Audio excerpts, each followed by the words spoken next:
प्राणी संग्रहालयात वाघ बघणे आणि जंगलामध्ये वाघ शोधणे हा खूप मोठा अनुभव आहे. ताडोबाच्या ट्रेकमध्ये आमची बफर झोनमधील अगरजरी गेटची बुकिंग होती, पण पहिल्याच दिवशी आम्ही लवकर पोहोचलो आणि कोअर झोन असलेल्या मोहर्ली गेटमधून एक एक्स्ट्रा सफारी घ्यायचं ठरवलं. ताडोबाच्या सगळ्या बुकिंग हे ऑनलाईन होतात, पण कोअर गेटला फॉरेस्टच्या 9 सीटर क्रुझर चालतात, जे फक्त चंद्रपूरच्या लोकांसाठी असतात. पण या सफारीमध्ये जर कोणी कॅन्सल झालं, तर RAC कोटामध्ये ऑन द स्पॉट तिकीट भेटतात. क्रुझर सफारी चालू झाल्यावर आम्ही फक्त जंगलाचे राजे शोधू लागलो. पहिल्या 3 तासात तर तो काही दिसला नाही आणि आमची इच्छा अपुरी राहते की काय असं वाटू लागलं. तेवढ्यात रिटर्न जाताना कॉलरवाली नावाची वाघीण दिसली, जी तिच्या 3 बछड्यांना घेऊन रस्त्यावरून चालत होती. खरंच आमचं लक आमच्यासोबत होतं, कारण पहिल्याच सफारीमध्ये आम्हाला वाघीण स्पॉट झाली. दुसऱ्या दिवशी आमची बफर झोनमधून अगरजारी गेटमधून सफारी सुरू झाली. सफारी चालू होताच पहिल्या 10 मिनिटांमध्ये आम्हाला बिबट्या दिसला आणि तेही 2, जे आमच्या जिप्सीसमोर चालत येत होते.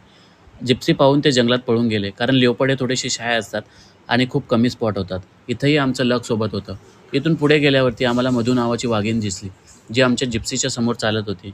काही वेळ तिचा पाठलाग करताना समोरून काही लोक येत होते आणि त्यांना वाचवायला आमच्या जिप्सीवाल्याने मधूची वाट कापली आणि मोठा अनर्थ टळला. ताडोबामध्ये वाघ दिसेलच असं नाही, कारण जंगलात लक, प्रॉपर टायमिंग आणि एक्सपर्ट गाईडवरती अवलंबून असतं. व्हिडिओ आवडला असेल तर नक्की लाईक आणि शेअर करा आणि पुढच्या व्हिडिओसाठी फॉलो करायला विसरू नका.